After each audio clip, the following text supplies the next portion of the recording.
Hey, you guys! Welcome to another episode of I Want to Talk Movies. Did this guy just make a Goonies reference? You know what? We're gonna get into that a little later, and I'll explain it to you, Drew. But I'm excited for this episode. My name is Andy. I'm Patrick. And I'm Drew, and also skeptical. What? Well, it's our time. It's our time. It's our time down here. Yeah. God damn it! Oh, I love the Goonies. I love the Goonies, but I'm so excited. Oh boy, get me fired up over I'm here. just so gotta caught him off guard. It's so great. Oh. Anyway, so for today we have another get to know us segment. We're gonna actually discuss what the scariest thing that we have witnessed in theaters. Just because later on we're gonna cover the movie It. So Halloween's coming up. yeah, and it's right around the corner. And then after that, we're gonna go into a little segment of like what we've seen so far, what we've watched, and after that, we'll just go into our full-on review of the movie It. All right. So yeah, let's get into the. I'm gonna start out by saying I'm always hesitant to watch horror movies. So Yeah. like as I get that. I I just get have that. to like pick the different things. Like I avoid watching horror movies because like I'm not a fan of like things popping out at me. I guess the adrenaline pump, and it's hard to just like sit down and Yeah. enjoy that. And so like Drew, I think you and I like before we review, we're gonna have a little discussion about before seeing the movie because I think you and I felt the same in a sense. Well, where we differ is we both are terrified of horror movies, Sure. but I'm a little bit of an adrenaline junkie. Sure. So I'll put myself in that situation more often than not, but Yeah. still be like hiding behind my hands, Yeah. but just enjoying it. Anyways, well, Patrick, I guess the king of seeing horror movies. Yeah, really. What do you- Well, like, compared to this group, yes. No, don't sell yourself short. You have a prop from Cabin in the Woods, like that horrible. Yeah, that no one awful- could ever see in the movie, yeah. Well, it's still some clout. Like you gotta take credit where it is. Yeah. I'm pretty great. Yeah.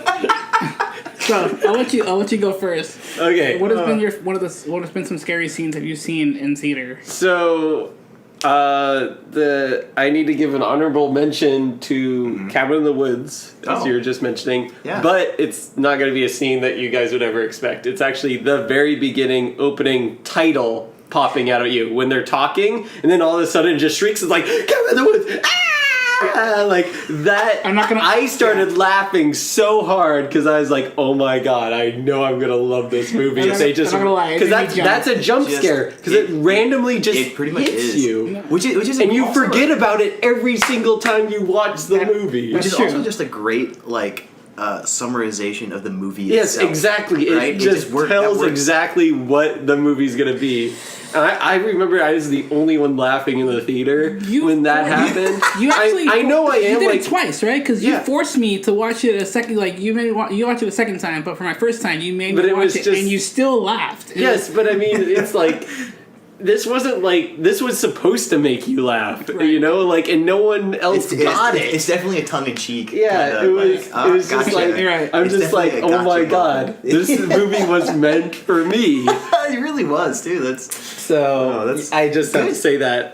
great low key pick Yeah. for the record. Yeah, the best jump scare that I probably have witnessed. Those are probably like the things that scare me the most, other than music in movies. But best jump scare scene has probably been Friday 13th, the ending scene where Jason pops out of the water. Oh, Yeah. And remember that scene. because you never like there is a there I guess there's no one in a mask in that movie. It's just the No, mother in the first one, that's killing people. Yeah, there's no but real in supernatural. like you there's the final battle, right, on the little sailboat or whatever, the little rowboat, whatever it is, and you think everything's great, like the girl's like, you know, calming down from her extreme fighting experience with this crazy woman. And then all of a sudden, this weird rotten zombie boy jumps out of the water, and the noise is terrifying. It's like, you know, as he's jumping out of the water, and Yeah. he looks so fucked up. They did Oh a great my job with god, that. it was That got it me was as like, well. It was disturbing. what just happened? Where did this come from? Okay, so do you know if they were because the sequel, right, is where the classic Jason with the Yes. hockey mask. Hockey mask, yeah. So do you know if they had a vision for that from No, I have beforehand? no idea. Because it seems like it was perfectly set up, and it's one of Yes, the most recognizable it definitely is. mask faces in horror. I have friends that are like way more into Jason than I am. Jason and the Nightmare on Elm Street movies haven't been like my biggest interest, but I do love and respect them. I'm more of a Halloween, Michael Myers kind of guy. Okay, yeah, But, That's not a good so one. much. That's a That's good one right, too. Lean. That would freak me out. That was creepy. But the scene that has scared me until still today is not even a horror movie. Really? Yes. Wait, are you? If you're gonna say what I'm gonna say, I'm gonna be real upset. No, I doubt it. Okay. Let's Okay, go, yeah. but as a kid, this has made me afraid of elevators. The movie Speed, there's an opening scene Speed? where... With Keanu Reeves? Yeah, with Bus? Keanu Reeves. Yeah. The opening scene is they're saving a bunch of people from the elevator, and they're all, like, trying to get out. And it just scares the absolute shit out of me that you're in a metal this. death trap where you just cannot get out, and that... I remember a distinct time when I was screaming at my dad when the elevator wasn't moving. And we literally just got in. So this scene has literally changed my life forever. Like elevators, I'm better, but I'm still fucking freaked out by elevators. They scare the absolute shit out of me. This top 3, this is amazing. Yeah. So. One's a title, one's a legitimate scare, one's an elevator escape scene. What? Yeah, from an action-packed Keanu Reeves movie. I'm so glad I Not asked even this like question. Devil or something, but like I'm trying. I forgot about Devil. I'm trying to think of horror movies that have like elements with an elevator in them. That's like Devil's like the only one. The entire thing takes place. The Devil's the old lady for the reference. Yeah. Okay, yeah. Oh my God. That's those are my picks. Well, damn, it sounds like I got a lasting impact on you. But I'm glad you. I'm still scared of elevators, and it's because of that scene. That scene. Oh man, I want to see this scene now. Speed's a really fun movie. Okay. I would recommend it. Yeah, it's a fun movie. It's a fun movie. All right, Drew, you want to go next? Yeah, I'll follow them. So I got I got a top 3 as well. 2 of these are times I was in the theater and I had audible, visible, and entirely noticeable reactions. So the first is in Insidious. I believe I've told you guys this story before, Probably. but I'm pretty up close in the theater, right? And Insidious gets tons of jump scares. Right. And I am holding the tub of popcorn that our group is eating out of, and I'm sitting on the end of our group, right? But not on the end of a row, so there's a stranger to my right. I'm holding the bucket like a fucking idiot. I have my hand clamped over the top of the rim, and it's the scene from the trailer. I don't know why it freaked me out so bad, but when the red demon man is behind her, like right over her shoulder, when they're talking, just like in the daytime, you don't expect a scare. You're like, oh yeah. Everything that's creepy is taking place at night in a spooky house, and there's been lots of build-up, and then it's just 2 people talking over tea, and it's like, holy shit! And it's right there, which was essentially my reaction in the theater. And I raised both my arms as fast as they would go, and I did not unclamp from the popcorn thing, and just dumped it all over the man next to me. Oh no. And I kind of just sheepishly looked at him and went like, there's nothing else I could do. And then the next one is Paranormal Activity 3. Yeah. I think that's... I forget. It's so convoluted throughout the series, but they're at like the original character's sister's house, and there's like a lot of spooky stuff going on in the house. So it just got so convoluted, and they're in like the sister, whatever. So it's like a normal house, and they're in the basement, and there's just a loud noise, and twice in my life I've made this noise. Once was when I was about to be hit by a car, and the other is in the theater for Paranormal Activity 3. And I almost don't want to do it because it's going to like blow out your ears. But it sounded a little something like, ooh! Like it was like a little bit like that. Like sorry if I didn't give you fair enough warning. If you're wearing headphones, I do apologize. I didn't really hear it. But one more time. I didn't. Yeah, I'm not gonna do it. But the entire theater, all the scary energy just fell out of the room. Everyone just started laughing at me, and it was great. It was great. But the top number one scare of any movie I have ever seen belongs to Pee-wee's Big Adventure when Large Marge turns around and her face goes like claymation and she goes and she like it's horrifying. It's horrifying. I mean, you guys looking at me, you're like, have you seen Pee-wee's Big Adventure? No, I don't think I have. I have not. Okay, all right. This is another issue altogether. Yeah, but basically, Pee-wee Pee-wee gets picked up by a trucker. You know, like haha. He hops on the truck, and she's going down the road, and she's telling about trucker who died. You know, she's like, yeah, the truck. It was just a mangled heap, but she's going faster and faster, and he's like, okay. And he's Pee-wee Herman, right? And she's like, yeah, when they pulled him from the wreck.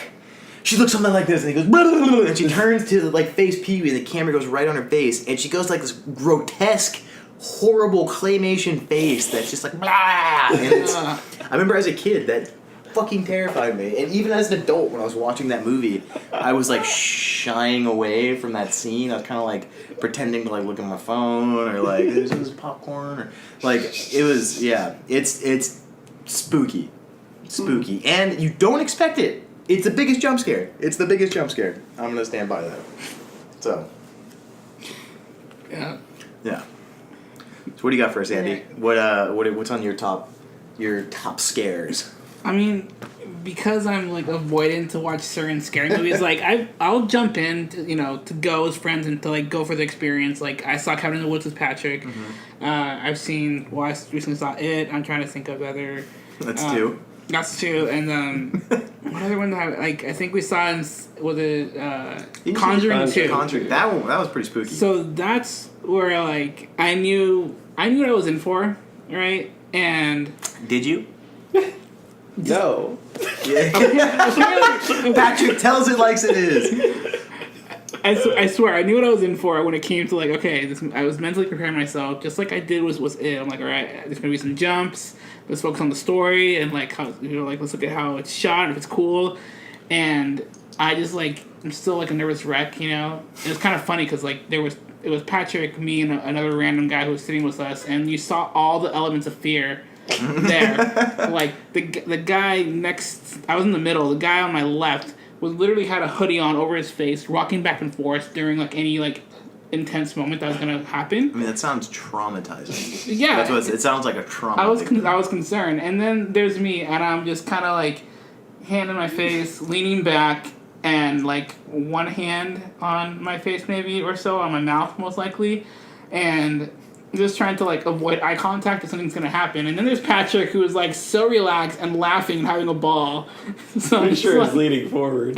Like I was like trying to get more into it. Yeah. Eager to see the next scare. Anyways, so in this particular movie, The Conjuring 2, the little girl, she's sick, right? And so she stays home, and there's all this paranormal stuff happening. Yeah. And the thing is, the way that it's shot, it freaked me out because it's a TV scene. She's watching TV, it turns off. And you see the demon thing behind, right? It's like sitting in the chair, and like the chair walks by itself with nothing. You don't see anything there. Walks back and forth.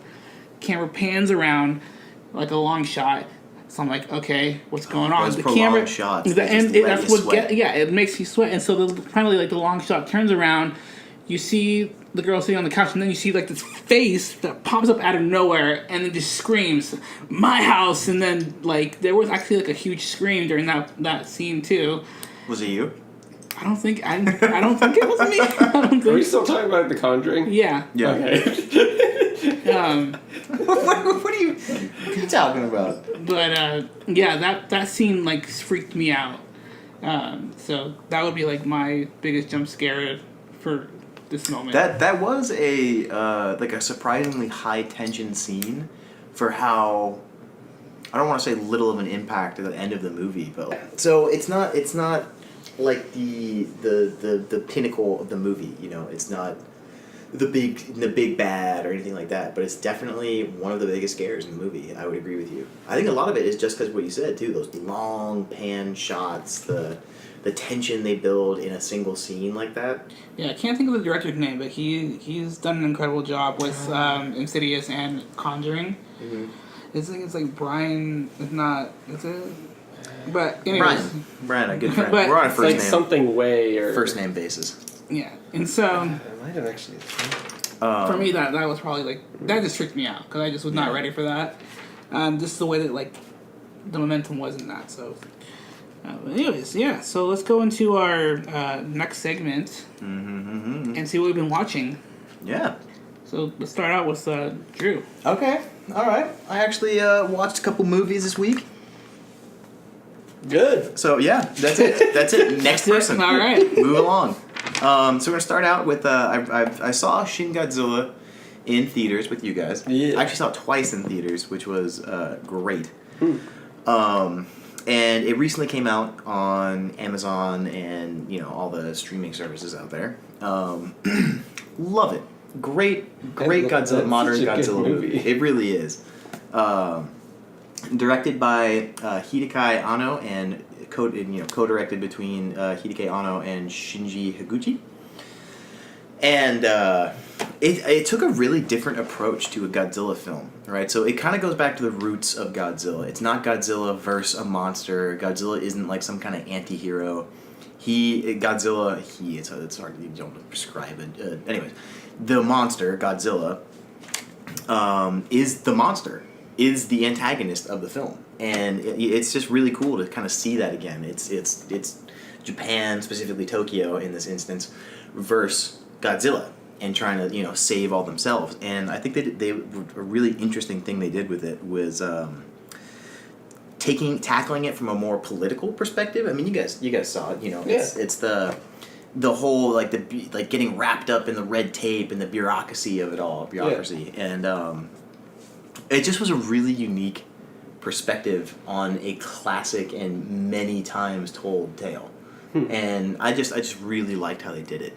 And the monster design is so good. He's very creepy. Yeah, they definitely went with a more Like kind dead fish-eyed. Like those are the crazy looking. I With watched needle teeth. I watched it with my mom, and the little spoiler alert if you haven't seen Shin Godzilla, the monster evolves through 3 different stages visible on screen, and So it starts off as this horrible looking, just gross, like shuddering eel thing. It looked it has cartoonish legs. to a certain extent. To me. I loved it. I thought Yeah. it was like a disturbing, like it's just with the dead eyes and it's like pouring blood from the gills. Like it was like truly disturbing. Yeah. And my mom was watching it and she's, oh no, oh god, oh Jesus. And yeah, she said that like haunted her when she went to sleep. So definitely recommend. Definitely a little more horror take on Godzilla. That was a good Godzilla movie. Yeah, I completely agree. I also saw an old school classic. Definitely interesting to see with modern political tensions, but Blazing Saddles, directed by Mel Brooks. Wow, a lot of racially charged humor in that. So it basically, if you don't know the story of Blazing Saddles, it follows Bart, played by Cleavon Little, and he is a black sheriff appointed to a town in the Wild West. And there is a lot of dropping, and it's directed by Mel Brooks, so it's definitely like a tongue-in-cheek, kind of cartoonish, almost like a Looney Tunes live-action kind. I mean, they literally build a town out of like stand-up props in one part of the movie, and like it's not like a trick to the audience. It's like they literally do that in the film. That's like their goal. Yeah. And but there is just some funny stuff in there, and it's just interesting to see in 2017. Have you guys have you actually seen Blazing Saddles? I think you said you I have. Yeah, Seen Andy, have you? I have not. Like the only Mel Brooks movies that some of them that I've seen have been like Young Frankenstein, Spaceballs, and of course Robin Hood Men in Tights. Which Yeah. I think it's a classic. So Gene Wilder is also in this. He's kind of Oh, Bart's cool. like Okay. right-hand man, his partner throughout the film.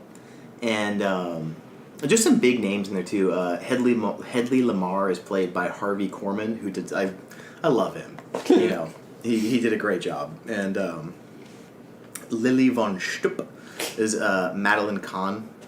You know, everyone was just so funny in it.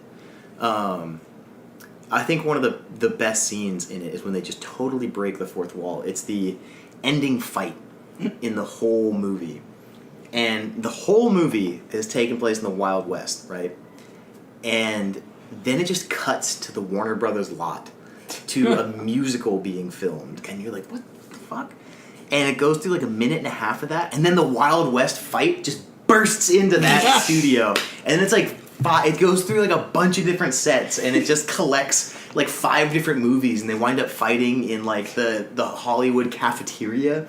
And like they end up killing the villain, Hedley Lamar, in front of the Chinese theater, which is premiering Blazing Saddles in the movie. I love it. I love the fourth wall break. I mean, the end of the movie has them like ride their horses slightly into the sunset, ditch the horses, get in the limo, and then drive into the sunset. Yes. And it's just too funny. I just love it. Definitely take it with a grain of salt. Right. Definitely with a grain of salt. But for what it is, good movie. So I also saw Hacksaw Ridge. I know you guys have been meaning to... I still want to watch that Yeah, movie. good. You saw it, right, Andy? I have not. I thought you'd seen it already. No, I'm interested. I like Well, I won't- Andrew Garfield. I won't try to spoil too much for you guys then. Okay. But I thought it was well done. I thought it was really well done. Andrew Garfield plays Desmond Doss, and it's a true story. Looks like a tearjerker. Not so much as a tearjerker as it is just... You're just kind of amazed at this dude's fortitude. I mean, he, against these crazy odds, he succeeds, and he succeeds in a spectacular manner. And it's at the end of the film, they bring in testimonies from the real people who who the movie's based off of, and it's powerful. There's the Desmond Doss is an extremely religious individual. And so, he kind of cites a lot of his, strength coming from that kind of faith. And it's kind of the doubt of people around him and his struggle to be I forget the term. But he's basically not going to kill anybody, but he wants to enlist in the army. A conscientious objector is what it's called, but he's a conscientious participator, I think is what he calls himself. I can't remember exactly how he phrased it, but just I would recommend seeing it. Directed by another Mel Gibson.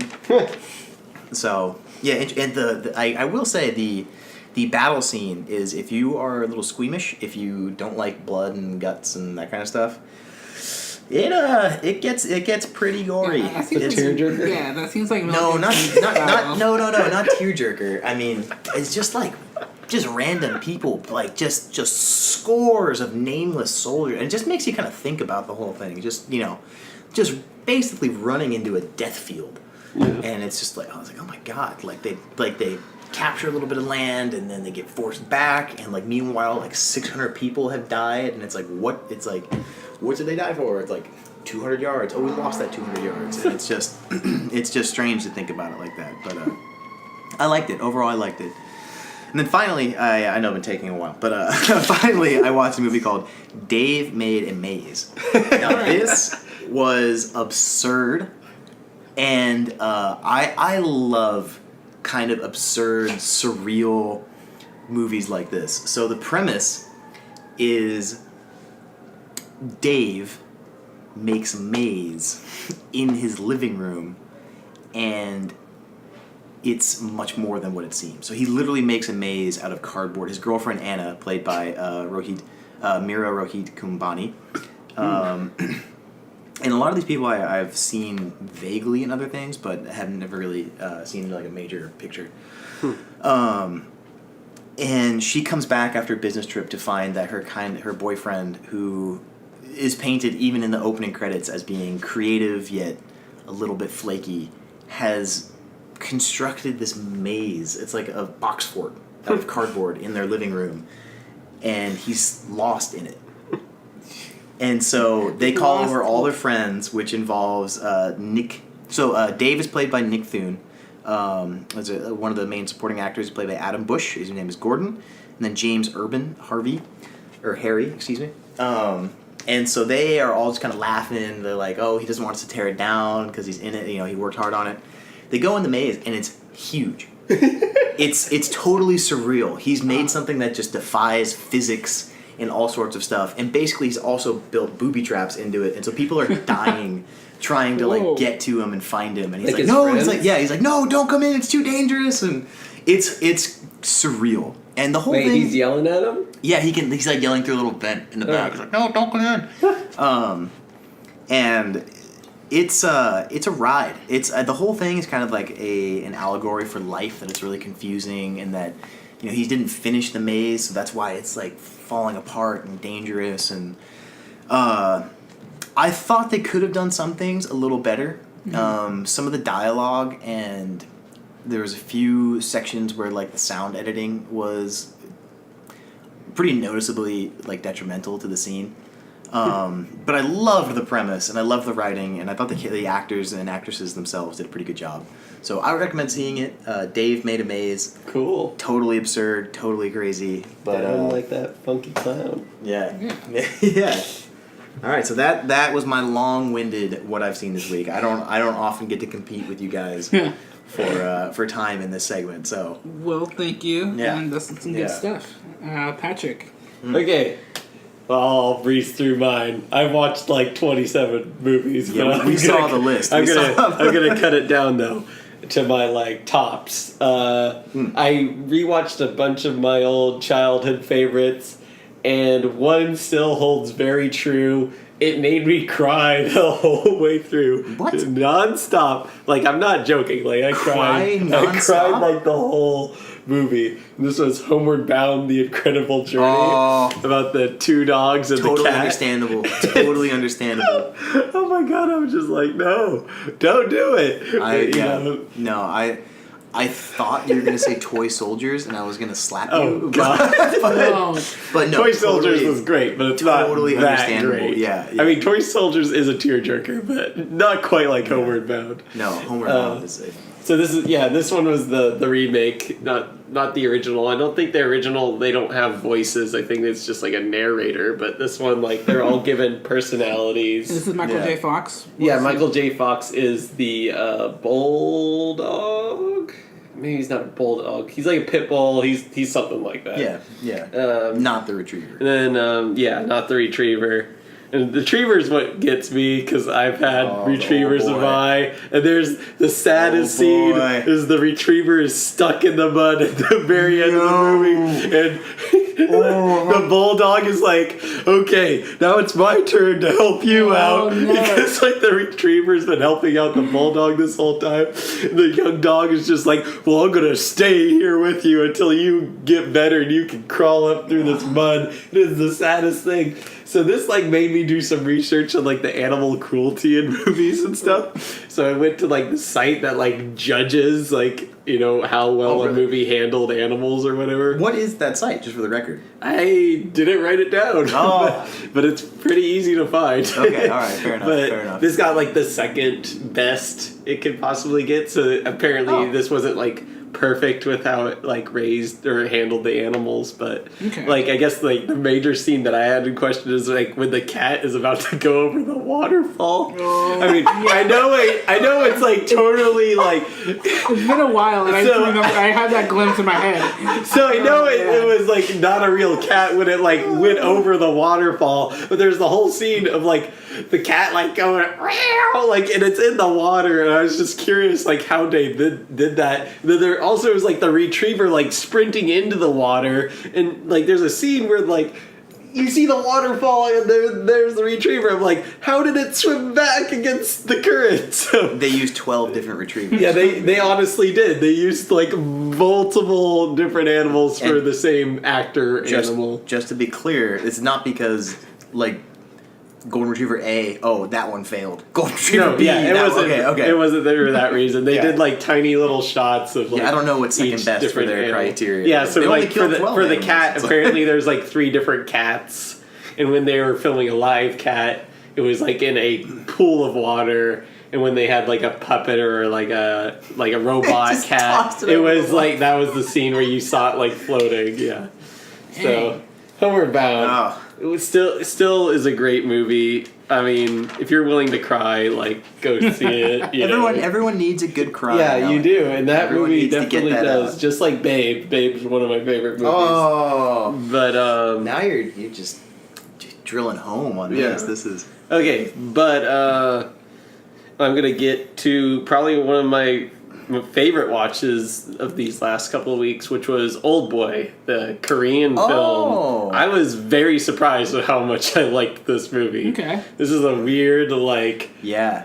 starts out like he's like a captive, but like you don't really know why. So it's this weird like mystery movie / revenge movie because the whole movie is about him trying to figure out why he was a prisoner for 15 years and then just randomly like let go. Like this whole movie, it is so crazy, and and this is funny. This has happened to me before, but this is one of the few movies where I guessed what the like twist was gonna be, like in the very beginning, very early. But then I was still surprised by the twist. Like I was just no way. You guessed correctly. Yeah, I guessed correctly. That's impressive because that is really out of yeah, left but field. I mean, they give you the hints, like it. You know, it's those cues that you have to look for. Like, why is this information significant? Mm-hmm. And like they give you hints in the beginning, and like the main character's like even questioning himself. Yeah. So it's like.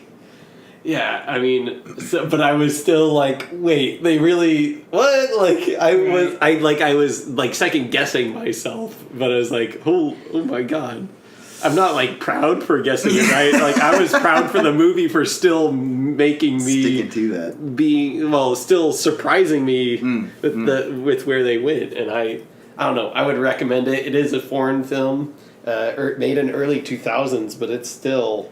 Dang, and you can find it Was on it really? on I- Netflix. It's on Netflix. It was made in the early 2000s. 2001, 2003, one of those two. Wow. And then Okay, there's an American remake with Josh Brolin. Apparently, Oh. I'm kind of interested in watching it, but apparently it's like not as good Yeah. as this one. I think I saw Old Boy in maybe 2012, 2013, and it felt very fresh. Like Yeah. I'm surprised to hear. Maybe that's the kind of like when it got popularized in America, because apparently it's a cult film. Yeah. Like That it's makes probably sense. not well, or like it wasn't like.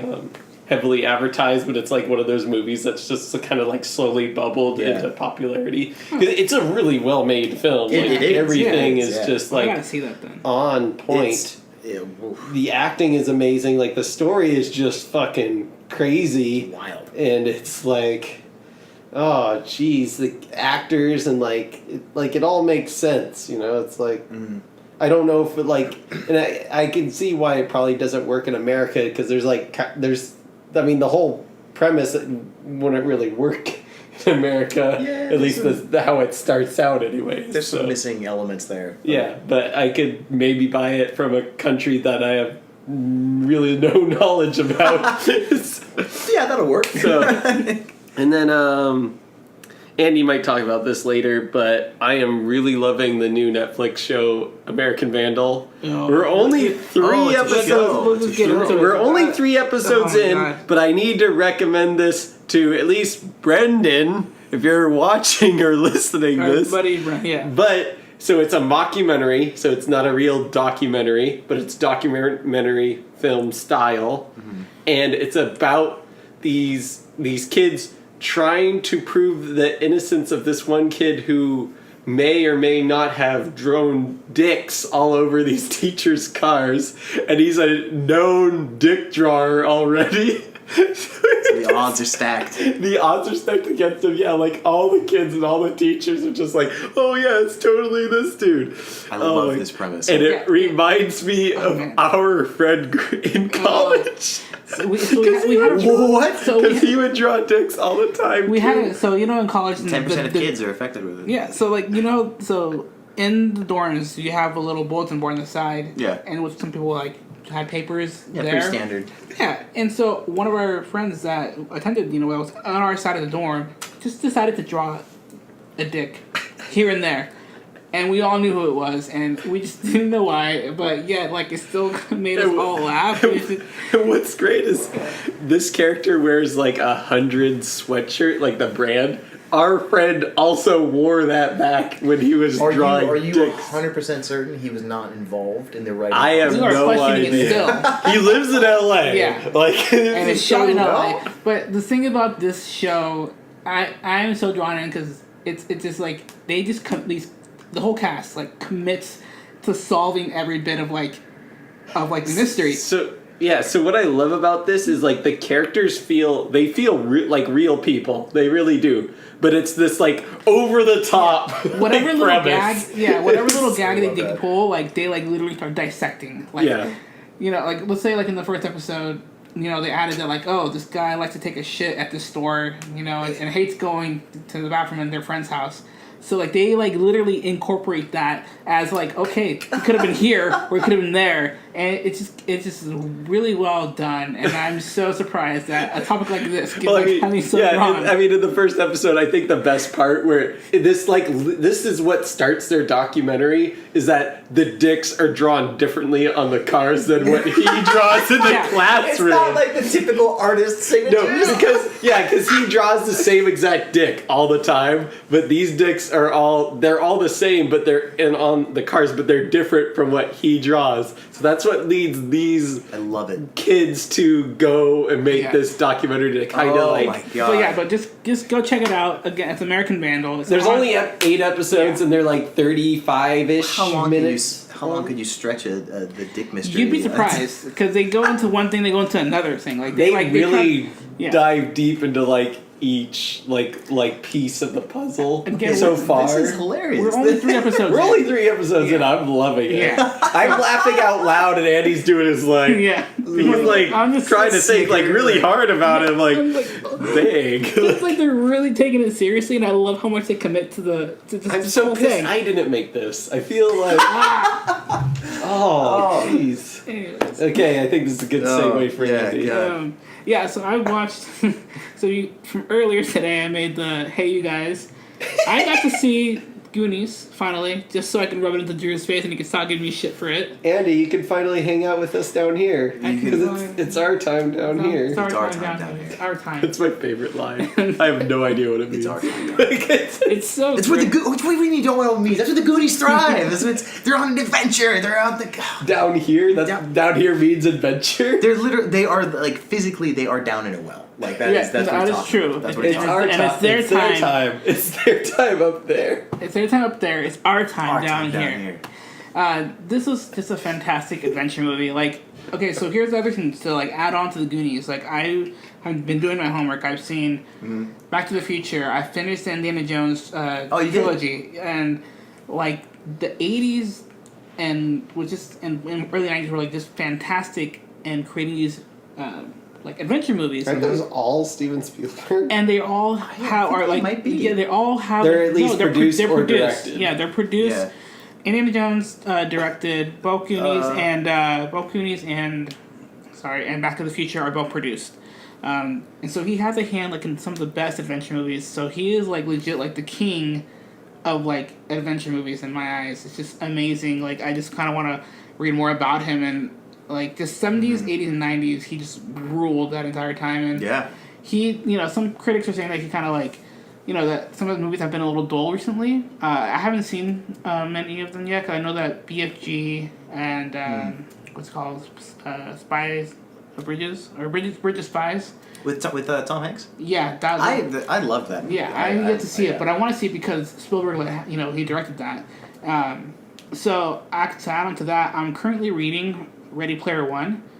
Oh. Which is gonna be a Steven Spielberg movie. Yeah. And the coolest thing, as I'm reading it, like this book is a straight up adventure movie. So now I'm even more excited at how he's gonna execute this like on the big screen. I've heard that also actually references a lot of Spielberg's work. Yeah. Check out the book. Like a lot of like the book praises the '80s, which is like which is his time as well. So definitely I recommend that. And I think the movie is coming out next March, 2018. So yeah, and for Netflix, I recently have seen BoJack Horseman. Oh Yeah. Yeah, we got to talk about The that. Yeah. third season? the fourth season. Fourth season. Yeah, and they know what they're doing when it comes to the writing and storytelling. Like it This gets is probably so their real. best season. Yeah, I've really enjoyed the season. Like every episode, like has something meaningful. Yet, like I found myself like wanting to cry and wanting to laugh, Yeah. and like it's incredible. Yeah, I Like, got very close to crying Yeah. in a couple of episodes. Have you completed the season? Yeah. Okay, Yeah. I am about 4 episodes in. To the Gotta- first, The current season. the current season. Yeah. No, it gets better. Like I just love how like they don't hold themselves back. Like Yeah. they go anywhere and they Yeah. still make it so meaningful. They really do explore some interesting places. Well, in season 3, like they have a whole episode where there's absolutely no dialogue for like the entire thing. Oh, that's right. And you just see the story and you're so drawn in. That's probably one of my favorite episodes from like season 3. And then they kind of do that for this season as well, but you're in BoJack's head. So I'll let you watch that episode when that happens. Yeah, I mean, this show has a special place in my heart because this is one of the few shows that you brought me into. I mean, I actually watched the first season before you even started, but I didn't really care for it. And then I saw you watching it again. I'm like, okay, I'm kind of liking it now. And then you brought me back Yeah. into it, and now I love it again. I just Yeah. love because I think you got sucked in because they have a very catchy like opening song for the ending credit song. And Ending so credit song. We caught ourselves like singing it. Yeah. I mean, also the opening credits, like, it's very hypnotizing, just him kind of Yeah. going. And it changes every time. I don't know if some of you viewers have noticed, but, like, you know, there's either people missing or there depending on what the current episode or, like, where he is presently with certain characters. So I find that pretty interesting. Yeah. I think one of my favorite things from that show is just the animal puns. I love it. There's always at least 2 or 3 scattered somewhere They in do each episode. like they explore such like great depths of character. Like they really kind of hit sad spots and like emotional areas, but then they also have just great humor in it. Like just the animal puns and this season, like the tongue twisters they give Princess Caroline. Oh, it's so It's great. amazing. It's incredible. They're really creative, and again, that's probably what drew me in was like all of like the Yeah. animal puns, and it's just Princess it's fun. Carolyn's probably one of my favorite Yeah. characters. But yeah, that's what I've recently watched. I'm excited to like get into more stuff. I saw some of the making of the Indiana Jones movies, which I think I'm gonna watch more of the Back to the Future making, just because like there's something special about those 2 trilogies, and I want to get myself into that. But let's just go into our review of It. Ooh. Yeah, let's do it. So It just came out beginning of September. It's directed by Andy Muschietti, and so before we get into spoilers, I kind of want to ask you guys, what were you guys like feelings before going into the movie? Before going into the movie? Yeah, like I wanted to talk to you specifically, Drew, because Patrick, I knew you were excited from day one, so I was afraid to get into this movie. Like I knew I was gonna see it no matter what, but I was freaking out because I'm like, I'm gonna have to sit through more pop-up scenes, and I didn't know what to expect because like I haven't even seen like the original one from the 90s. Neither have I either. Yeah. So we're kind of in the same That's boat. where on that. I come in. Yeah. Yeah. Going into the movie, I was prepared to really be terrified. I was really gearing up. I specifically requested we ate before the movie, and I specifically requested we go somewhere I could get a beer, and I had a couple beers before I went into the movie, so I was feeling good. You came in pretty relaxed. Yeah, I was Jonesing. I was definitely helped the shakes, the nervous shakes, as it was just in the seat. But going into the movie, I was definitely prepared for more scare Sure. and less Same. and less like story. Same. Exactly, and I feel Yeah. like that's kind of what like after the movie, like I left with like some adrenaline because of all the anticipation that I was waiting for. But Well, I mean, it's not to say the movie wasn't scary. Like there were some. It has some like we'll get into that in spoilers, and it has some like very disturbing stuff, and like we'll talk. We can talk about like what we found scary and what like what that means to us. But yeah, like overall, I came out loving this movie. It was an amazing story. I agree. It was super fun, and I'm just I'm excited for like the next one for chapter 2. Yeah. Yeah. Anyways, Patrick. Yeah, what did you think going into this? I mean, I thought I was pretty excited once I heard like opening reviews were like good, because I think a lot of people were skeptical about this movie, but once good reviews started coming in, everyone kind of almost came on board, just like me. Well, I think people really wanted it to succeed. Yeah, I think because this is it kind of perpetuated the original miniseries, kind of perpetuated the whole scary clown things. Like clowns have always been kind of scary before that, but like that was kind of like the defining moment for That's clowns cemented. being cemented as a scary entity.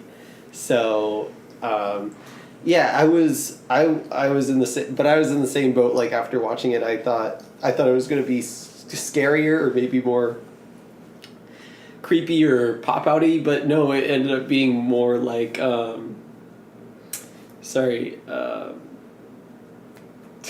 what's the movie where they're traveling on railroad tracks? What? The kids are traveling on the railroad tracks. Stand By Me. Stand By Me. It Stand By has Me?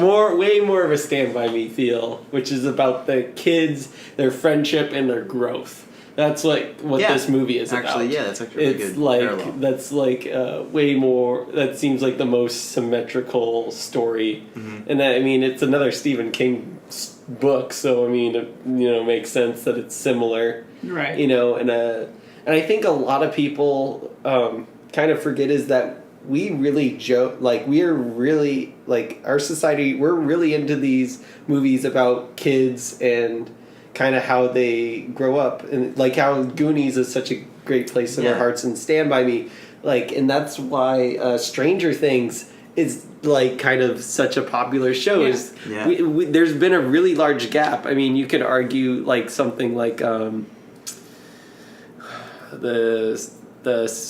wasn't Steven Spielberg. Super 8? Super 8. Yeah. I wasn't the biggest fan of, but like that's kind of the same but premise. I loved it. Yeah.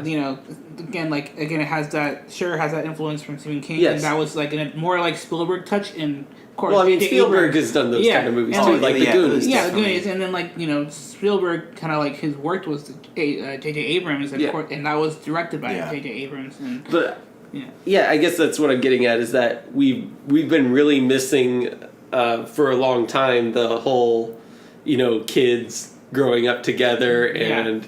It's such a those kind of beloved stories. trope. It's fun to say. It's a great trope, and it's literally been absent for a really long time, at least from a quality movie per se. Yeah, I would say Stranger Things was probably I think like the first like exemplary a piece of work that because like, no one ever talks about that when they talk about Stranger Things, even though I think that's like the number one reason why everyone loves it so much.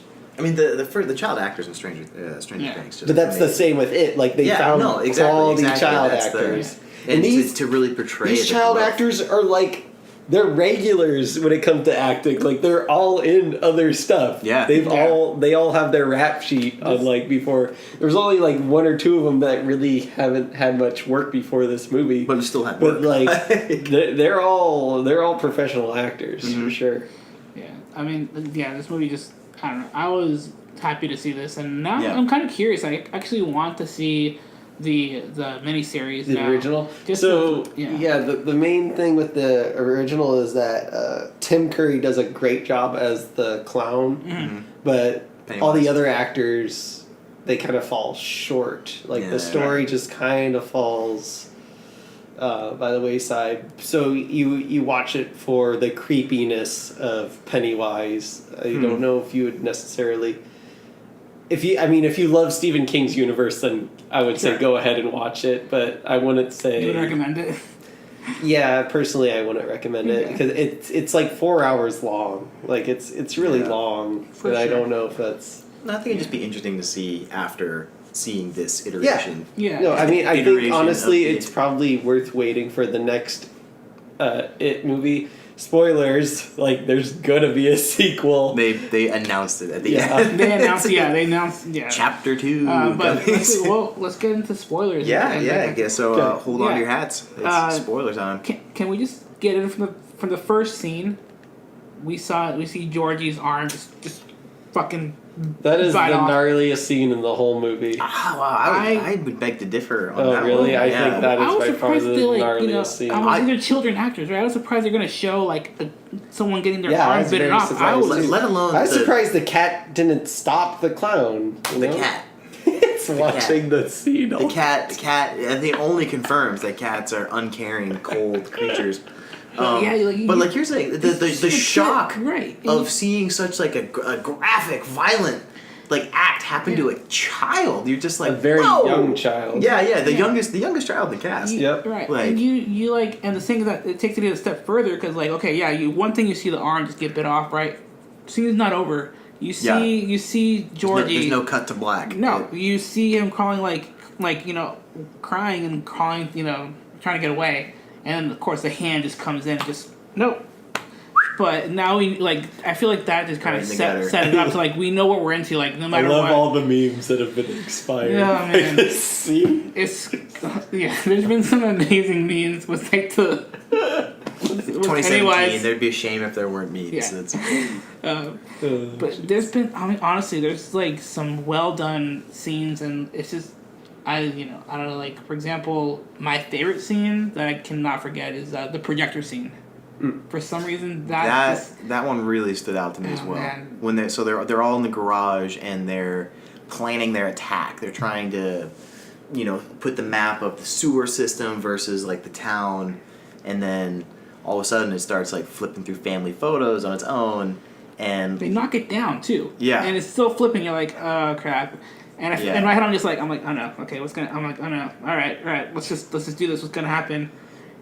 Poof, like, just shows like I don't know, big body just shows up and Yeah. it's ready It's to roll. slow, right? Because Yeah. you see the There's that clown's tension. face first. You see the and clown's then- in the family picture. but you're like as you're saying, it's like whoa. what's gonna happen? We all Yeah. know something's gonna happen. And I did not expect that. I did not expect it to like physically manifest and like a giant clown come out of the screen.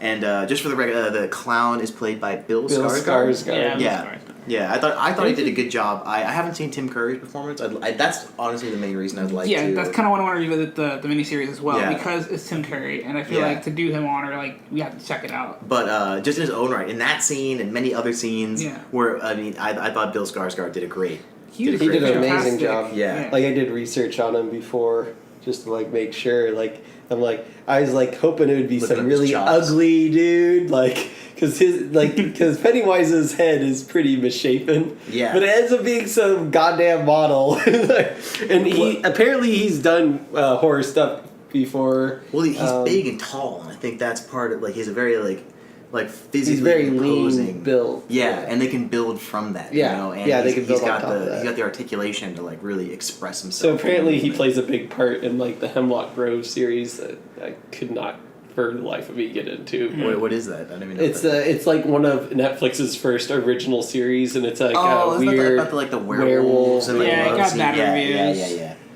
got like 3 seasons somehow. That's Netflix. Well, because it was one of the first, like you said, it was one of the first ones. They haven't Yeah. really started, popping out their own stuff until like really getting their stuff out until later. Yeah, But honestly, the dynamic between like all the kids I thought was really cool. yeah, the chemistry is. It was great. awesome, and my favorite. I think one of my favorite characters in that was who was it? Finn Wolfhard Richie. He was awesome. He definitely like stole a lot of the scenes because he was just super funny. He definitely brought that like So this comedic is element. the mouth of the movie, and Yeah. if you guys don't know, Far he's the one away. from Stranger Things. I'm trying to think. He is essentially the main kid from Stranger Things. Yes, he is the main kid Yeah, from he's the main Stranger kid. Things. Not the one who gets Oh, I have to whisked away. I But. have to say this. I think this will make Andy love him. The reason why he got into making movies, Andy, is because when he first saw Sam Raimi's Spider-Man, he's like, I need to become an actor. Yes. Spider-Man is what Man. influenced Finn Wolfhard to become an actor. And the thing is that like I've heard like interviews and stuff, and like this kid is like super cool. He's unstoppable. Yeah, and so He's gonna go he's places. going places, He for might sure. not like go places as an actor, but he's gonna do something amazing. I'm excited to see. I mean, he's him already done future amazing work. stuff in life, so Yeah. what Yeah. am I to say? But that's super awesome, man. But actually, I really liked Ben, who was played by Jeremy Ray Taylor. Oh, okay, the bigger kid. The bigger kid. Ben, oh, Because like he was like super smart. He like would explain everything to the team, and like he like, like was got to like at least like you saw the little love tension between him and who was it? I forgot her name. what is her name? It's it's Beverly Marsh in the movie. Beverly Marsh. Played by Sophia Lewis. Thank you. There it is. Yeah. And I just loved again the chemistry. Like it just worked really well, and there was a cute story between them. And I was actually pretty terrified about the bullies as well, though. Like they're pretty harsh. Like, I actually had a nightmare. I never get nightmares from scary movies, but this one gave me a nightmare, and it was not the scary clown. It was the fucked up bullies who started carving their name with a knife into Ben. Yeah. And that really messed me Yeah, up. Henry Like, that Bowers, was- played yeah. by Nicholas Hamsklon. Hamsklon, you Hamsklon. Hamskraskel, you. I wrote that down pretty poorly. Yeah, it didn't sound accurate, but but yeah, they that were was- brutal. They didn't hold back. And No, again, no. carving the name on the belly, it was just like holy crap. Like but I mean, at the same time, it didn't feel like it was like a forced violence or like wasn't productive to the story at all. It really felt like it kind of set the scene for what was to come. The kind of just the general state of the town. Like there's a lot of things being overlooked just kind of because it's too weird and violent for the actual townsfolk to deal with. So they just kind of like ignorance is bliss it, and Yeah, that was a really interesting Yeah. part of the movie for Yeah. me. Or like realizing like it's like almost like these kids are almost the most intelligent beings in this town in a sense because they're the only Well, I ones think that even recognize a problem and even try to deal with it to begin with. I think that's I think a lot of that's chalked up to them being kids. I think a lot of that is that they're just more kind of in tune with. They're more imaginative. They're more they believe more. So they're the ones who will say there is a monster, and everyone else is no, you're crazy. well, let's get into like how do you guys think about like how they set the rules, how like the director set the rules in the movie, like How so? What do you mean? like for example, Pennywise, he feeds off of fear, and I guess going on to what you were saying, how like these kids seem intelligent, no adults can see what they see, right? Like for example, when we see Beverly like in the bloody room, The dad comes, he doesn't see anything, right? Well, that's what I mean by the aspect of kind of belief there. The Right. kids. So part of fear is believing. Part of fear is buying into it. And so if you don't even acknowledge it at all, and even he said in the movie that it's like it's easier to scare and eat kids because they're So I think I thought it was really well done. I thought there was a lot of kind of little intricacies. It was vague enough Yes. to be Yeah. scary and like you're trying to work it out in your head, but it was also concrete enough to when you look back on it to say, okay, that's all believable and that's all like makes sense That in is the world. honestly some of my favorite parts was like how subtle it was. Like they didn't over explain stuff that like Which is- could have used more explaining, but at the same time didn't need. I thought they did there's- the perfect amount of information. Yeah, for us. there's a beauty to having a little bit of negative space in your knowledge. and it's- to Yeah. kind of like almost think about like like what's going on. And I really like I appreciate that from this film too. Like it didn't force you to meet every little thing. It played was like, okay, we're gonna give you a little bit of this and that, and have you see what your mind works out with how the rules are established or what like the motivations or intentions are of these kids. But yeah, man, I just keep thinking like. Keep thinking about like some of the disturbing images. Like they did so well. Like I guess another scene that cannot stop thinking about is when Beverly goes in, she gets captured by Pennywise and gets into like the underground sewers, and like you don't see Pennywise, and also like this cedar thing opens up, and you just see Pennywise just like dancing. I So love how his- dementedly. Head stays in the exact same spot, yet Oh, his and whole body is this- gyrating. His the- head is perfectly The fixed, camera though. work there was perfect. It was like the world was swiveling around his Yeah. head. It was really well It was, done. as cartoonish or whatever, that it just that part. I mean, it was just Well, it just looked foreign Demented. and strange and Yeah. alien. Yeah.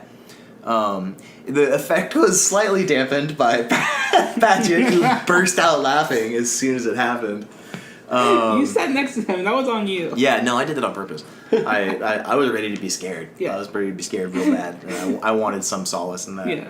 But I gotta say, one of my like, I guess favorite parts is when Pennywise is individually targeting the children in Yeah. the beginning of the film. Each child has their own fear. It establishes that is- well each Yes, of their yeah, fear. yeah. It establishes it well without ever saying that's what it's about. Mm-hmm. You know, it's a tailor-made thing for each kid, and specifically the library scene with Ben with the Easter egg. He's researching it all and sees the balloon float through the library and come here, egg boy, and it chases after him, and it's the headless kid coming down the stairs and.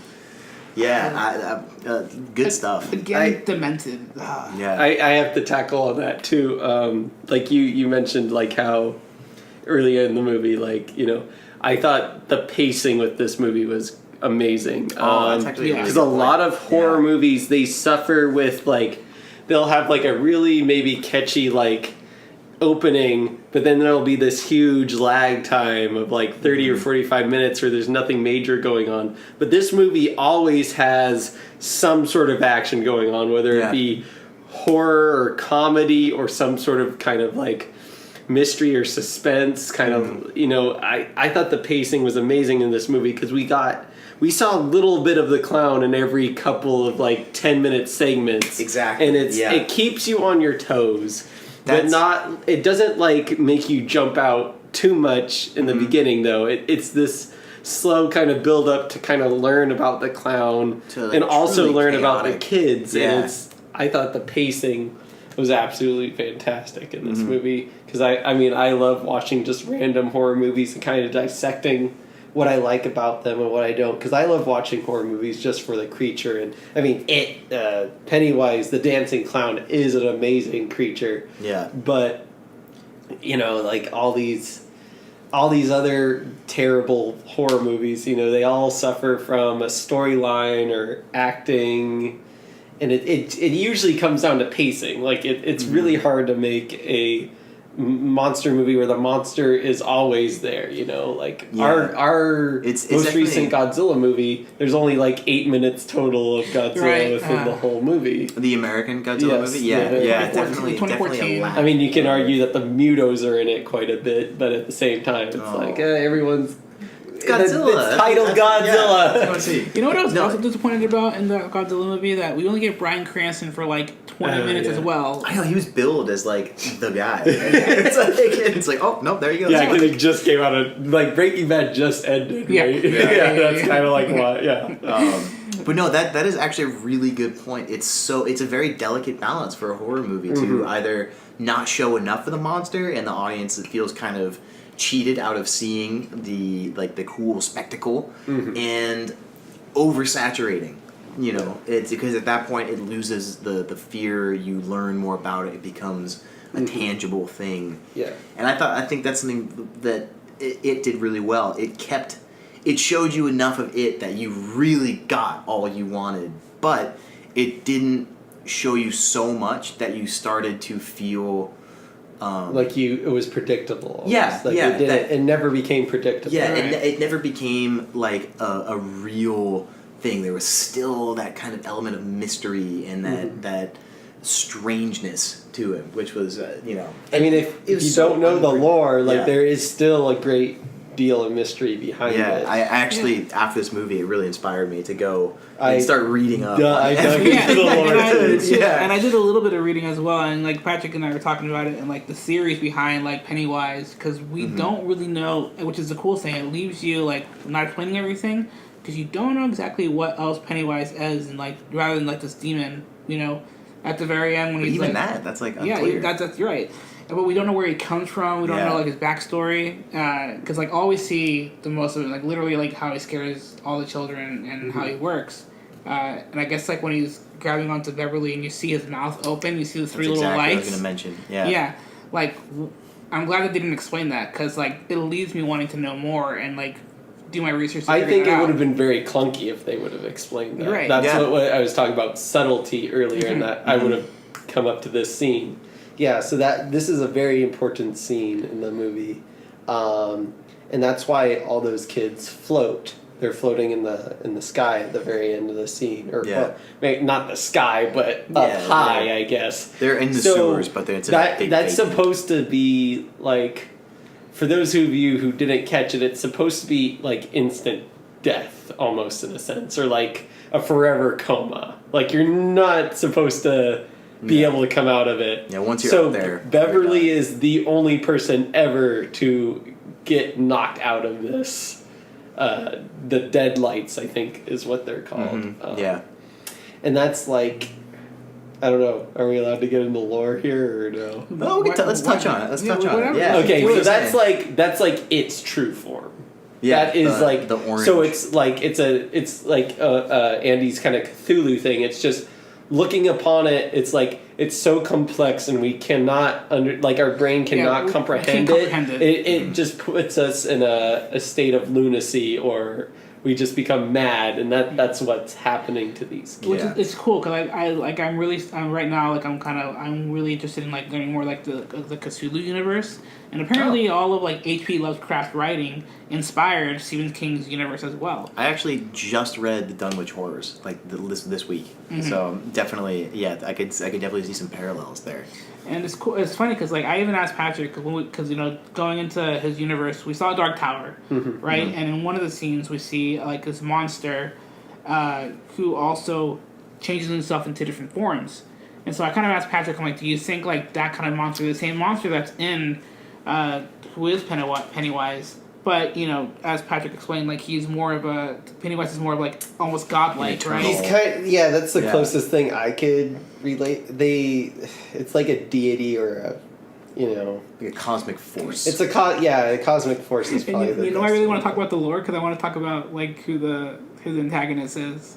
Oh, you mean who Oh. his true enemy is? Yeah, who's- yeah, Yes. I read a little bit about this, but you guys, Patrick, go for it. what do you? The turtle. That's Turtle. I think his name is like Morin or Mordurin or something. Morty. Yeah, Morty. Morty the probably. turtle. But yeah, it's just this giant turtle, and apparently he created our universe by like choking on something and then spewing us up. So Holy we're like shit. we're just like chunks of This is like turtle some puke. like old religion Yeah. origin stories. Yeah, This is no. crazy. So yeah, the turtle apparently is kind of like a part of the Dark Tower universe too. So that's like where So the connection I comes from. did read there was some connection between Yeah. the dark. I actually just read the And then there's Gunslinger. like some creator Courtesy of Andy. above it and the turtle. So it's like there's that tier, like a mega tier or whatever. And then there's like it and the turtle, and then their like own realm underneath that. And they're kind of like the next most supernaturally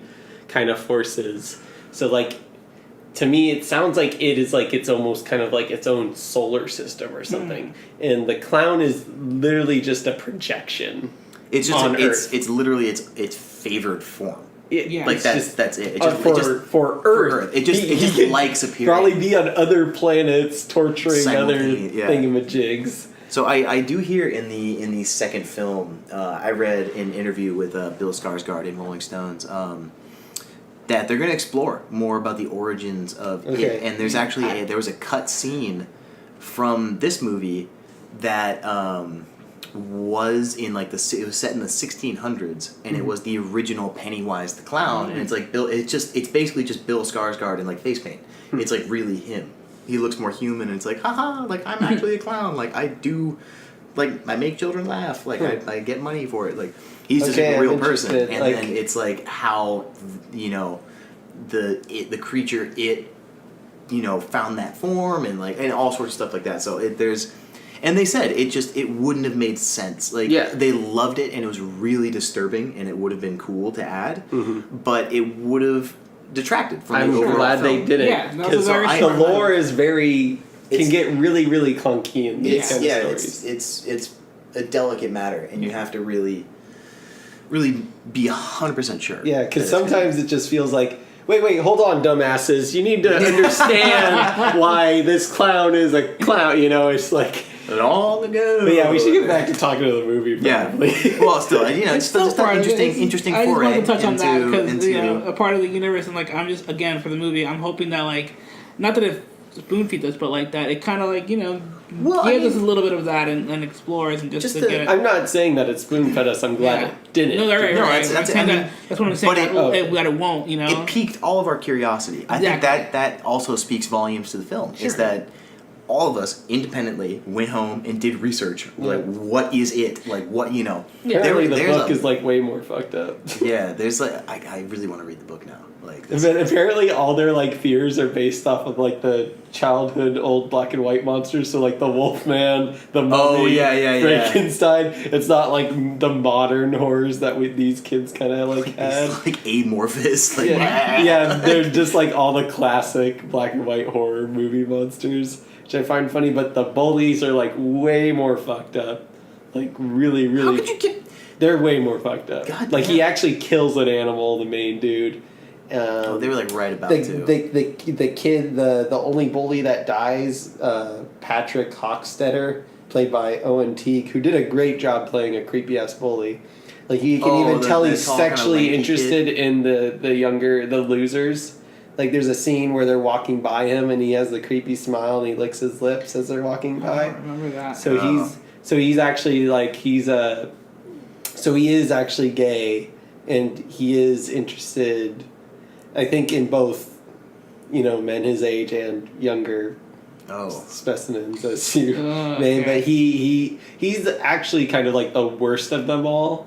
So I think that's probably why he Really? died in this. They in just this kind book. of cut him out there. Yeah, I mean they did the subtleness as I just explained. Like it Yeah. shows that he's pretty creepy. Like the two other bullies, you can tell are not as bad as Henry because Yeah. oh Yeah. I don't want to put this cat here. There were but- 3 total, right? There's 4 total, Four but total. Patrick dies pretty fast. Patrick died pretty fast, and then and then Henry. Henry. We assume dies. He doesn't It's die that pretty- fast in the at least miniseries, but And now you mention it, there is no definite there's resolution there. I wouldn't be surprised if it somehow kind of helps him out because this bully does a great job of creating fear, and that's Yeah. what it kind of uses him as a minion in a sense in the Right. miniseries to help create fear. Well, even in the movie.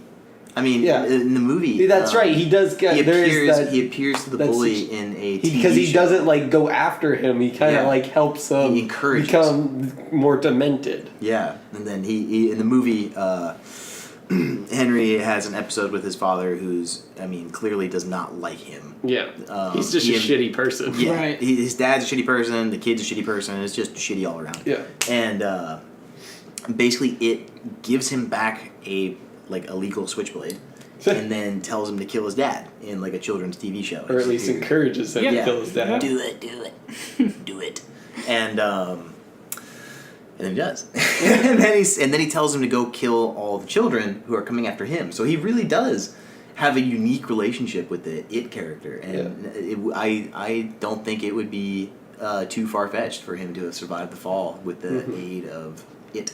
Mm-hmm. And I don't know if you guys noticed, but you do see the growth of the kids throughout the movie yeah. too, because it starts off with we actually haven't talked about Bill Denborough, played by Jaden Lieberger, Lieberger. Can we run through all the kids real quick? Yeah, Just stutter. get the- So he's the one who stutters. He's Yeah, he's obviously kind the of main the one. antagonist. Who Georgie or protagonist. Excuse Yeah, me. Georgie, Georgie's older brother. Yep, And yep. Georgie's played by Jackson Robert Scott. And Georgie's then- like its arm bit off. Oh, Right. sorry, I Very said beginning. Ben. It was Bill. Bill Dunbrook. Bill is the main kid. Yeah. Yes. Ben is the bigger kid, who's Mhm. played by Jeremy Ray Taylor. Beverly Marsh is Yep. Sophia. played by Sophia Lewis. Richie Tozier, played by Finn Wolfhard, which is the Stranger Things kid. Yep. Mike Hanlon is played by Chosen Jacobs, which is the black kid in the movie. Yeah. I mean, that's his thing. Yeah. And then, Well, I mean, he was kind of the farm boy. He was like the outsider of. yeah, he but that wasn't there's part the of whole town. racial tension in this movie too between between the him boys, and absolutely. like that's kind of his thing. And there's those images of like people getting burned. That those are black people getting burned. That's it was his family, isn't it? It's like. Because his I thought the whole thing was That his- actually is not his family. I understand your confusion. That's the Well, accident that happened 20 just- years before, yeah, right? just real quick. 27 years before, right? I read up on that. They are different things. His family did burn in his house. I mean, he literally talked about they were Yes, banging on the door. but and there's saying- more hands. There, I was curious. There's Yeah, way tell me more about this, hands. tell me That about this. was referring to like a jazz house getting Okay, burned so they down. talked that it was the This is fire. more like way more explained in the book. It was what Ben was researching in the library. think they said. so, Yeah, yes. because there was Okay. there was the And, factory explosion. that There was, those like, are not the- his parents like clawing at the door. Okay, yeah. Yeah, What I was what I did surprised think was about that. interesting was his family, Mike's family, clearly had some indication there was something evil in the town, and whether that was just the white townsfolk or it was an indication of an actual evil presence. Yeah. They chose to kind of isolate themselves a little bit out in the farm. So Yeah. That's a good definitely point. an interesting parallel there. Then we got Eddie Klasbrack, which is played by Jack Dylan Grazer, who's the germaphobe kid. He's the Oh, one who's afraid yeah, of and he has the weird mom issue. I think like he has some of the do. most apparent growth. Like he Yeah. literally Yeah. tells his mom off. He's one of the bigger characters I think in the book and the miniseries. Yeah. And then there's Stanley Uris, played by Wyatt Olaf, who's like the Jewish kid, like that's his thing. And so yeah, those are all the main kids. So what I think is, I think all the kids except for what was the last Stanley Uris. Stanley. I think all the children except for Stanley really exhibit like really strong character development. He I love is that you say that. he is still what Yeah, he I mean he's still afraid at the end. I mean he was easily led away. I mean in the very final fight he was easily led away. Yeah. He was immediately overtaken by his fear of the woman from the painting, which it manifests as this horrific looking woman with like a lamprey mouth. And I mean he basically has to get like saved time and time again. And he's only strong when everyone was there with him. Yeah. And so which was I mean everyone else has these like really kind of apparent like milestones that they cross. Yeah. And he doesn't. Yeah. So which I think kind of serves to That's gonna translate Keep it- pretty easily Yeah. over to the next Apparently there was movie. a symbolism. I remember what you're talking Yeah, about. there's Yes, some okay. symbolism in the end of the movie on how they all leave that last scene. And so, I mean, we should just say They it. don't all die though, do they? I mean, I A know lot of them some die. do, Like but in the as adults, like it's gonna come back In 27 chapter years two, later yeah, in chapter that's 2. the- So I noticed this at the end, and this is only kind of because I watched the original It series. At the very end, they all leave one by one, you know. they form a blood plaque. Yeah, they form a Plaque. blood pact, you know, like, and we're gonna come fight this thing if it ever comes back, which it most likely will in 27 years. But yeah, they all leave one by one, and I kind of realized my indication. I was like, oh my gosh, I wonder if that's the order that they will die in, because In the next the film. first kid to leave is Stanley, and he's the very first person to die out of the losers group in the It miniseries. So I mean, they've already changed a few things. So maybe this is just me kind of like, overthinking something happening, you know. But I thought it was really interesting. I I forget you the talking exact about order. this, but so they all get back together to fight it, Mhm. and then he's the first one picked off. Is that He's the first one picked off when 27 years later. gotcha? Okay, yeah, okay. So that's an interesting parallel there. So yeah, I'm just like when the next movie comes out, I'd like to like at least rewatch that ending scene to see if it does. Yeah, if it correlates or yeah. any sort of like or like. Yeah, if it does actually have some significance, because that would just be something cool that the director like spent put attention into, like like if he literally kind of made that like how each character is like more significant later Right. on, you know. Yeah, because we leave the last three characters we see on screen is Bill, Beverly, and Ben. Yes. And so I feel like that definitely indicates like who the strong characters will be. I feel like in chapter 2. Yeah, I mean that kind of leads me to why I doubt myself, because I don't think Ben makes it. Well, we gotta. I mean, who knows? Maybe that'll have like an emotional impact. Yeah, it could. They could change this all they want, Yeah. because I love the changes that they have made to it, like because we wouldn't be scared by the classic horror movie monsters, how like that Stephen would've King been, that would have been a little. wrote, but That would have been pretty hokey, actually. but I want to point out on the growth part, probably the most notable growth is from the main character Bill, and it's because he starts out at Georgie, he's fine, but then Georgie's dead and then or dies or whatever, but then when we come back to him, he has a stutter. And it's all because of this fear of Georgie being missing. Oh, I did not realize he didn't have a stutter beforehand. As he slowly starts to kind of face his fear against it. Like he's the one who wants to face it the most. Yeah, he leads him into the house just blindly. He makes the speech without a stutter. Yeah, and even Frankie. Even Richie points out that he didn't stutter through that whole. This is just symbolic of his growth or his bravery, his courage throughout the film. It's his acceptance that Georgie is finally gone. Right. His fear is that that Georgie is still out there. And he feels and guilt. Helpless. Yeah. Yeah, and he finally lets go in a sense, and sure, like the other kids all have some sort of growth, but not like Bill's, because he's the one that we follow the most closely out of the losers. Well, sorry, the group of kids is called the Losers. Yeah, that's not like a name we have prescribed them. That's I had not really realized that I remember the scene where he didn't stutter, but it definitely an interesting,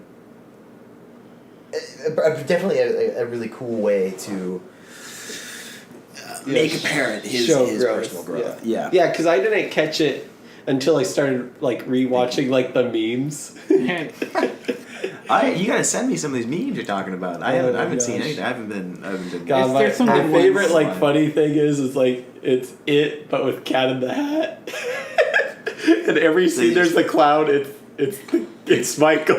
Michael Myers. If you go on YouTube, there is a redone trailer with Cat in the Hat, Mike Myers, Cat in the Hat being replacing it. It's so funny seeing his head peek out of the sewers. Just them saying some stupid line from the kid. God damn it! It's so I'm not soiling my great viewing experience of it. But okay, Andy, do you have any closing statements? Yeah, it can't be the Cat in the Hat. We have to. I love the growth, and I feel like we see each one of them just have their moment, and I loved it. One of my favorite favorite scenes of true friends, right? Who is it? Richie.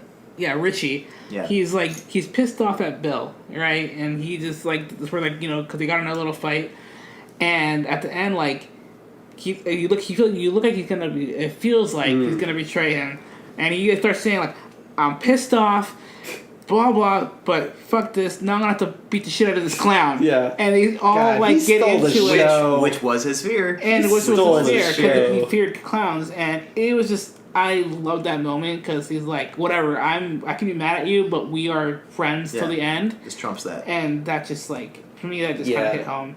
That is so great. You know, and we have some hard coming up. Like honestly, like Beverly's overcoming her fear was pretty Yeah. intense as well. Yeah. You know, That was gnarly. yeah, but Do you have any negatives? for any, I mean, criticism, I can't think of any at the moment. Like, Okay. I think it was a really well done Yeah. movie. That's so- fine. Yeah.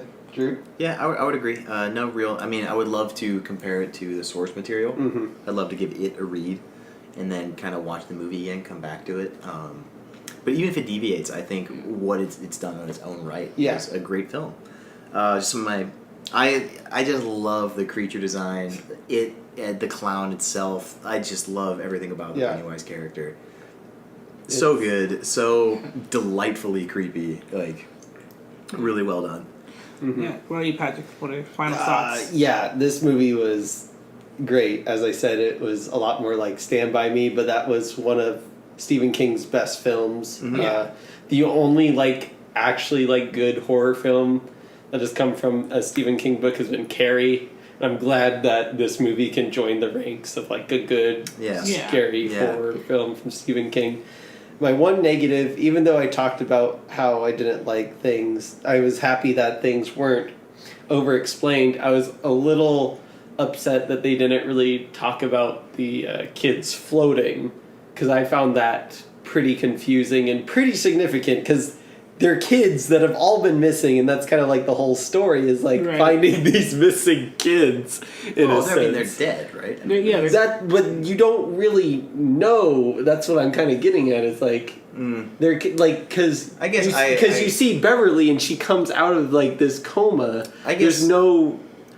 for me, The just- best we get is that the kids they're floating back down. You know. Right. But I think me, what I was sorry. sorry, just a quick thing. Just I assumed that once you're up there in the swirling vortex of other dead kids, you're dead, right? Yeah. And until you transition to all the way in there, you get a chance. And I think that I could be totally wrong. I mean Yeah. that may not even be an adequate explanation. That's just in the theater what my conclusion was. Yeah, I'm just saying They definitely could have there touched on it wasn't a little anything more. based off of his observation of them floating back down. Yeah. There wasn't No, okay, I are see. their souls released? Are they what's Oh, no, going dude, they're work on food. from that? There wasn't policemen found 35 bodies down in the sewer. There wasn't any resolution based off this fact of these that's kids Part of the mystery of it. down. Right, that could But be- they were all It seals there. that. But they were all there, and they defeated it. There should have been something I would have been happier if they were honestly just all floating in the water, Yeah. rather than floating in the sky. I don't understand why they chose to be floating. I understand that there's probably some metaphor for it, but it didn't catch me, and I guess Well, I'm a little upset. by it. Maybe we'll find out in chapter 2. Yeah, Yeah, maybe hopefully they maybe expand we will. upon it. So well, yeah, we just gotta see, but for sure, I just Hang need to tight. take in consideration. For sure. Yeah. But yeah, I guess that's our review for it. I think we all definitely had fun with Yeah. it. Mm-hmm. No pun intended. No, right? So again, this is I Want to Talk Movies. Please subscribe if you want. You can find us on YouTube. Hopefully, I can get this show going on some other places too. And if you want to email us any of your thoughts or comments, please email at us at iwanttotalkmovies@gmail.com. So again, my name is Andy. I'm Drew. And I'm Patrick. Was All that right. it? Was that an it impression? No, it's just me being I don't know what that was. All right. Cool. All right, buddy. Bye.